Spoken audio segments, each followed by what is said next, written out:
នៅលើโลกនេះគ្មានអ្វីពិបាកជាងការចាប់ផ្ដើមទេហើយក៏គ្មានអ្វីអស្ចារ្យជាងការចាប់ផ្ដើមដែរចាប់ផ្ដើមជារឿងដ៏លំបាកបំផុតសម្រាប់មនុស្សគ្រប់គ្នាហើយបើគ្មានការចាប់ផ្ដើមក៏គ្មានអ្វីគ្រប់យ៉ាងដូចសពថ្ងៃនេះដែរនៅពេលដែលអ្នកចាប់ផ្ដើមលក់ដំបូងសុំកុំខ្លាចគេសើចត្រូវចាំថាអ្នកសើចគឺបានតែសើចទេហើយឲ្យគេសើចអ្នកសិនចុះព្រោះពេលនេះគេអាចសើចអ្នកបានប៉ុន្តែនៅពេលដែលអ្នករីកធំជាងនេះគេសើចអ្នកឡើងបានហើយត្រូវចាំថាអ្នកសើចក្រោយគឺលឺជាងអ្នកសើចមុនចេញលក់ដំបូងកុំខ្វល់រឿងខ្មាស់គេសំខាន់ស្រឡាញ់អីធ្វើនឹងទៅផឹងធ្វើផឹងបដោតផឹងផលិតលុយចេញពីមុខរបរទាំងអស់នោះត្រូវដឹងថាគេអាចមើលងាយអ្នកបានប៉ុន្តែមនុស្សទាំងអស់នោះមិនមកចិញ្ចឹមគ្រួសាររបស់អ្នកទេពេលចេញលក់ដំបូងកុំខ្វល់រឿងគូប្រកួតប្រជែងធ្វើចិត្តឲ្យធ្ងន់ពេលខ្លះទីផ្សារគឺអយុត្តិធម៌ខ្លាំងណាស់សម្រាប់យើងយូកូក៏មានច្រើនអ្នកលក់កាច់កុងក៏មានច្រើន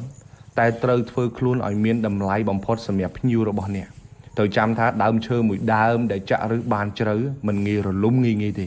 ពេលអ្នកលក់ដំបូងកុំខ្វល់រឿងលុយចាប់ផ្ដើមដំបូងពី10រៀល20រៀលក៏ដោយត្រូវរៀនសូត្រពីមុខរបរនោះសិនចាស់ថាទូកតូចស្រួលបត់កុំឲ្យលុយដឹកមុខឲ្យសោះត្រូវថែចិត្តភ្ញៀវឲ្យខ្លាំងលុយប្រៀបដូចជាកូនកំមុំចឹងភ្ញៀវប្រៀបដូចជាម្ដាយកូនកំមុំចឹងបើសិនជាម្ដាយអូខេហើយកូនចាំតែអូខេតាមក្រោយទេ